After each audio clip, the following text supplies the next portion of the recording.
in Australia, really, very, very austere, like unbelievably austere. Yeah, well, like Sydney King's Cross Temple is a wealth, and fortunately, I've got some videos up on my on my group page on Facebook. It's called "Devotees Who Believe Prabhupada Was Poisoned by Bhavananda." So there are many, many facts that are involved in this. There's the shooting of Kadamba Kanana in the back in Vrindavan. He was TP. He found out about this, Bhavananda molesting the boys. It's Aindra's gas pipes being cut. It's Salochana being killed because he was giving oral sex to Bhavananda, who had to remain in Saffron to keep his position. He was obviously a cabal. He was with Andy Warhol, eating children, and he was a boyfriend of Tamal before he even joined it. Tamal brought him in, but he knew Tamal. Tamal kept having to go and rescue him from Hollywood. Even being in Prabhupada's personal association, Bhavananda chose to be in Hollywood, taking adrenochrome with Andy Warhol and the elites. That's where he came from. That's what he maintained throughout ISKCON, as I witnessed in Australia, with the various murders and child molesting and jewelry robberies that happened in Sydney, and Gopinath Acharya, our Dutch most advanced devotee, being banned and finally killed. Gopinath lost his life over this, as did Salochana and Aindra. And for that reason, Gopinath was my best devotee friend, my only devotee friend, is impeccable Vaishnava. And he died as a result of Bhavananda's banning. 3 times they banned Gopinath because he was opposed. And the same happened to Jai Dharma, another Dutch devotee, who built Spiritual Sky. He was the temple president. I was the pujari of the deities in Kolo, and he lost everything to Bhavananda and was out in the street. He had built up Australian ISKCON. So right now Bhavananda is in Sydney. And I've been trying with lawyers. The police promised me 5 times they would come for an interview here. And I've been advised not to because they are cabal as well. And so they'll just knock me off rather than dealing with this. It's pretty major. And that's why no devotees want to touch it as well. I understand. Any Prabhupada disciples we may, or I'm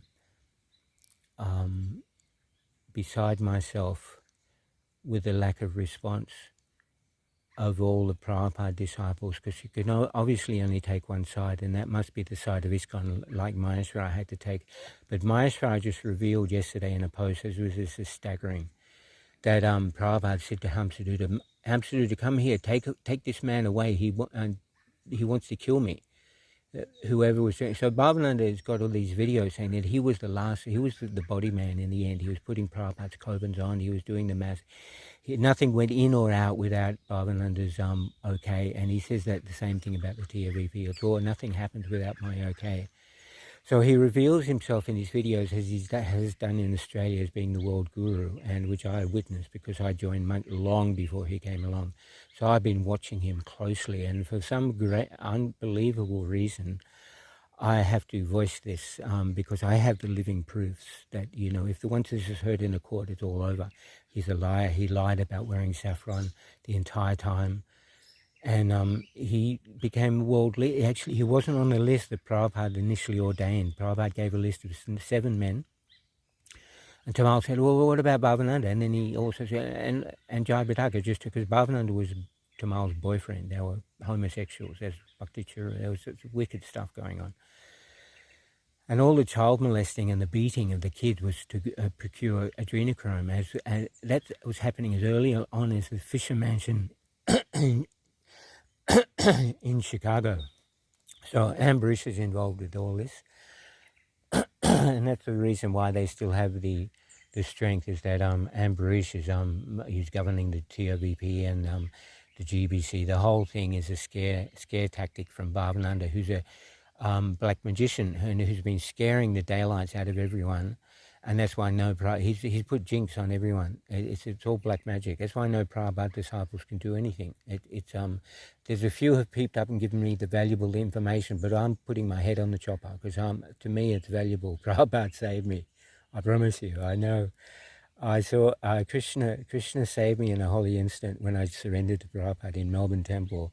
And since then I've been the devotee, collected 3 million. That's why the enthusiasm I've had for ISKCON and working under Bhavananda has sort of come to a pretty ecstatic halt. because I've got Ramai, GBC chairman, I've got Ramai on by the throat, and the whole. So no one, and why I keep revealing these truths, because no one is, even so Maestra, who GBC paid to write a book, I've defeated as well, the poison book, and so there's nothing left. So, but it just my humble self has to present this, because I was his first disciple. If I don't do it, it's so the valuable information. There's a lot more, but the basic things are the jewelry robbery in Sydney, the murder that happened there, the boy who Bhavananda molested in Victoria, murdered. He hung himself, and many devotees in Australia hung themselves who were associated. All Bhavananda's disciples have hung themselves, and I'm the last one, and I'm not going to. And it's a delightful procedure, and it's probably wiser to let all the brahmanas know in ISKCON, all the Prabhupada's disciples, rather than going through the law. It looks like it's more valuable to let them know the specific information which I have about him in Sydney and Australia, which I'm trying to release. So I'll put this up now, and thank you for listening. Maharaja Ki Jai.